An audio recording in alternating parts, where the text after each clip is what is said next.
Assalamualaikum warahmatullahi wabarakatuh. Perkenalkan, nama saya Jenita dengan NIM SF2306036. Saya akan mempresentasikan materi saya tentang reaksi redoks dalam metabolisme dan eliminasi obat. Dari mata kuliah Kimia Farmasi 1 oleh Ibu Rizka Yulian Nurfianti, S.Fram, MSI. Baik, saya akan memulai presentasi saya tentang pengertian metabolisme. Metabolisme obat adalah proses biokimia yang mengubah struktur kimia obat sehingga tubuh dapat mengaktifkan, menonaktifkan, atau mempermudah eliminasi obat dari tubuh. Proses metabolisme obat biasanya dibagi menjadi dua fase, yaitu fase 1 dan fase 2. Fase 1 melibatkan reaksi redoks yang termasuk oksidasi, reduksi, hidrolisis, dan lain-lain. Contoh, oksidasi, penambahan gugus oksigen ke obat. Reduksi, pelepasan gugus oksigen dari obat. Reaksi redoks pada fase ini dapat meningkatkan solidaritas metabolit sehingga lebih mudah diekskresikan melalui ginjal atau hati. Fase 2 melibatkan reaksi konjungsi antara obat dengan molekul lain seperti asam glukuronat, sulfat, amino, dil.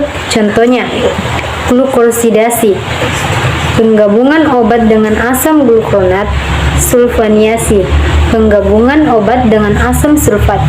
Proses konjungsi ini membuat metabolisme lebih polar dan mudah diekspres. Contoh obat dan aktivitas metabolisme.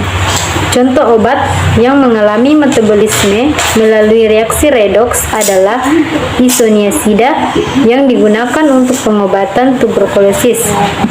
Proses metabolisme isoniazida melibatkan dua tahap, yaitu 1. Asetilasi, oksidasi awal isoniazida menjadi astilinosiide. 2. Hidrolisia, astelismiside kemudian dihidrolisis menjadi etomidide yang bersifat hiptosik. Kaitannya dengan aktivitas reaksi redoks dalam metabolisme obat. Kaitannya dengan aktivitas reaksi redoks dalam metabolisme obat. Reaksi redoks sangat penting dalam metabolisme obat karena dapat mengubah struktur kimia obat menjadi bentuk yang lebih mudah diekstraksi.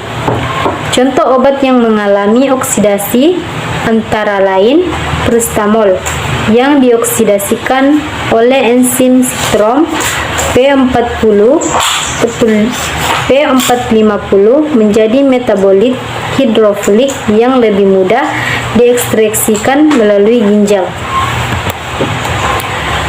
Kesimpulan, metabolisme obat melalui fase 1 dan fase 2 sangat kompleks dan melibatkan berbagai jenis reaksi kimia, termasuk reaksi redoks. Aktivitas metabolisme ini dapat meningkatkan efektivitas obat, durasi aksi, dan toksisnya.